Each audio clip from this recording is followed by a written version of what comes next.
Welcome back. So I want to talk to you just a little bit about the problems with business plans in general, okay? And this is one of the great things I like about this article, because it picks it apart. I want to emphasize to you that there is no correlation or causal relationship between writing a business plan and having any sort of success. Now, there are empirical articles that discuss that there's kind of a problematic relationship between these ideas, but this article actually takes a deep dive into the logic of why this might be the case. Now, I'm going to stop for just a second and talk about the difference between correlation and causation as it relates to writing a business plan. Okay? Now, I got so mad one time. I was hosting an event for student entrepreneurs, and one of my student entrepreneurs, she gave this great talk about what she was trying to do. She wanted to start a bakery. It was an awesome talk. And the first thing that the person from the Chamber of Commerce gets up and says, "Wow, you don't have a very good business because you didn't write a business plan." And I may have torn into this person because I think asking that question right off the bat is irresponsible. Writing a business plan does not have any sort of necessarily coincidental relationships to success, i.e. correlation, nor is there any empirical evidence to suggest a causal relationship, i.e. if you write a business plan, then you will be successful. That's a causal relationship. Correlation means that there seems to be some sort of a relationship that's going on about writing a business plan success, but even that doesn't exist. So there's no relationship between business plan writing and being a successful entrepreneur. It doesn't exist. And so to sit there and imply that it exists, one, I think is extremely irresponsible, and two, I think is just poorly researched. Now again, a lot of people at a Chamber of Commerce or other kinds of organizations are going to ask about the business plan. Maybe they're not trying to be malicious, but they just don't know any better. So you need to be aware of these kinds of people. But let's take just a quick pick at why there is no correlation or causal relationship between the two. And the first one may actually wind up being context. Okay? Context is the area, the geographical location, the time in which you launch a business. Sometimes you can go to the best Harvard MBA program, Ivy League MBA program, whatever, and you can do everything right, exactly by the book, and your idea isn't good. The idea itself isn't good. That's why the business fails. It's not that you wrote a bad business plan, it's that what was going into it was bad itself. Or maybe it's just not the right time for that. Okay? Let me give it a couple of examples. We talk about, you have a bad idea and no business plan can be successful. I remember when I was in 6th grade, we were doing math problems, and I think it was like maybe multiplication and division or something. It was basic arithmetic, but with a little more to it. And a girl in my class told the teacher, she said, "I know I got the problem right." And the teacher said, "How do you know you got it right?" Because she got it wrong on her paper. She said, "Because I used a calculator." And the teacher said, "Hey, garbage in, garbage out. The worst idea is not going to be successful just because you've written a business plan." Okay? Please understand that. That's important. The second thing is, sometimes the time is just not right. And, let me give a couple of examples. I was reading that there was an MP3 player that existed long before the iPod, like in the early 90s. And it used it wasn't exactly MP3, but it was something very similar. Now that device failed. And the reason was that their device failed versus Apple's iPod succeeding is that Apple had a whole system created designed to support the selling and sharing of MP3 music. Apple was part of it, Kazaa was part of it, but the MP3 technology wasn't mainstream, so this kind of portable music player didn't take off. So sometimes just the timing is not ready. Even think about app developing. Even think about something like Facebook. I mean, Facebook probably would not have been a successful product had it been launched in the 1990s. Why? Because the internet wasn't really a thing yet. So while I don't dispute that Facebook is a great success now, it was a success in large part because of the time in which it's launched. And it's become even more successful because of smartphones, right? Because we can check Facebook and apps and social media all the time on the go. In fact, Twitter, any of these big companies, they're successful because the time and the circumstances are right. Facebook and Twitter and all this stuff, they built on things like the failures of Friendster and MySpace, and then the iPhones have made all of these things possible. So The context is really important. Sometimes you have a great idea, but now's not the right time. Or maybe you try to revive something that died out years ago. It was a great success in the 1950s, but that doesn't mean it's going to work now. So context is huge. Stomp, stomp, stomp. Okay? The next thing is you've got to ask yourself, why are you writing a business plan? And that's going to impact your definition of success, right? Are you doing it for communication purposes? In other words, are you writing that business plan so that your employees have a better understanding of what you're trying to do? If that's the case, and they actually do understand what you're trying to do, then I suppose in a way you have written a successful business plan. Now that doesn't mean that the business itself will be successful. It just means that the people inside your business understand what you're trying to do. Okay?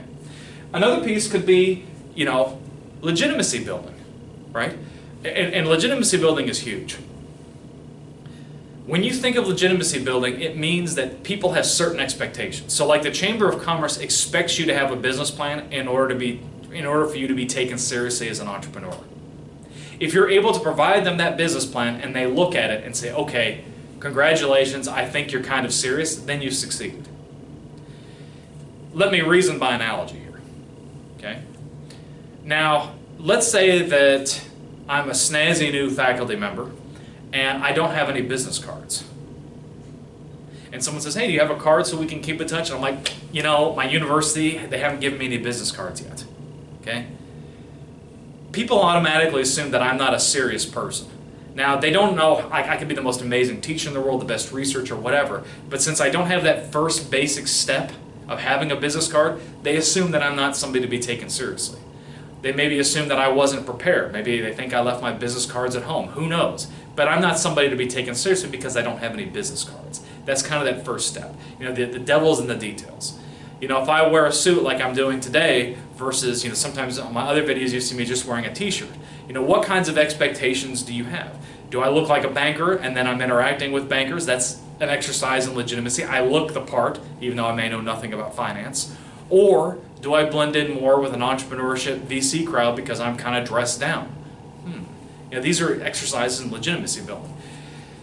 Thinking about legitimacy building again when it comes to banking and financing, I'm going to tie these together. A lot of times you write a business plan in order to get a loan from a bank or in order to acquire venture capital.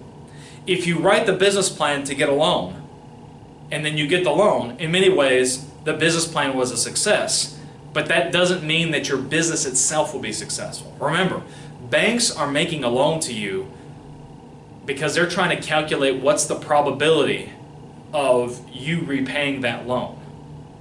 That's what they're looking at, and the interest rate would be some sort of a reflection on their understanding of the riskiness of the loan that they're giving you. Same thing with venture capitalists. They are probably looking at your business plan, looking at financials, looking at different components of it because they're trying to evaluate whether they can recoup their investment. Your personal goals and motivations could be largely irrelevant. They're not looking at that. What's the chance of you recouping, or they're recouping this investment? And legitimacy goes into that. So when I was in Abilene, I talked to 3 different bankers about business plans.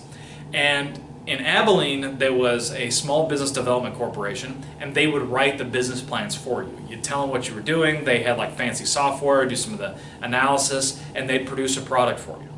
Okay. Again, I think the way that I teach business plan writing is a little better because it's more organic. I'm teaching you how to think through the process versus just going and have somebody else write the business plan for you and you can't change the details. That's my opinion. But I asked 3 bankers, I said, hey, what do you think about the business plans that the SBDC writes? One banker said, those business plans are amazing. I will never write a loan without looking at one of those business plans because I think they're so great. Okay? I asked another banker, and she said, I think those plans that the SBDC writes are worthless. I throw them in the trash immediately. Okay? And I asked another guy, he said, well, this is what I do. When they want a loan, I say, did you go to the SBDC to write a business plan? If they say no, he says, go get a business plan written at the SBDC. He said, if somebody cannot manage to get a business plan written for them and bring it back, he doesn't want to make them the loan because he doesn't think that they're responsible enough to repay it. I said, okay, great. So what if they go get that business plan written and then they come back to you with it? I said, then what do you do? He said, well, I throw it in the trash. All it is a matter of legitimacy building. It's like that first step. It's like having that business card. Okay? So, but you see, we have different versions of success already built in here. If it helps you communicate better and you communicate better, business plan was a success. Doesn't mean the venture was a success. If it's designed to help you look like you know what you're talking about, and you do look like you know what you're talking about, business plan is a success. And if you're writing that business plan in order to get a loan or some sort of venture capital financing, equity financing, and you do, then you are also a success. Okay? But that doesn't mean that your business is going to make a lot of money. And that's why we start getting into this. If writing a business plan helps you be a stay-at-home parent working with your children because you feel comfortable enough to launch that business, if you are comfortable and you launched, that is a success. Doesn't mean you're going to make money or get rich or anything else. All that means is this portion of success. And so that's why this writing a business plan piece is kind of problematic, because we don't even understand what success is. So since we don't know what success is, how can we possibly understand whether writing a business plan has any sort of relationship to success?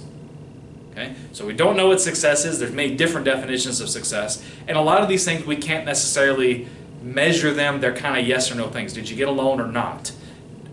Did people take you seriously or not? I mean, kind of a scale, that's problematic. So it's like everything else in entrepreneurship. It's all over the place. Now, while we're talking about business plans in this article, I want you to think about this with any other entrepreneurship tool, especially. Doing a business model canvas, you can say the same things. We don't know if it contributes to success. Doing design thinking, we don't know. Doing a feasibility analysis, we don't know, because we don't know what success is, we don't know what entrepreneurship is, and what we're going to talk about shortly is we don't even know what goes into a business plan. Okay? Fantastic. I get a little hyped up about this, but I hope I've proved my point. As always, if you like this video, hit that thumbs up. Definitely hit that subscribe button. Post your comments down below. Looking forward to seeing you in the next video.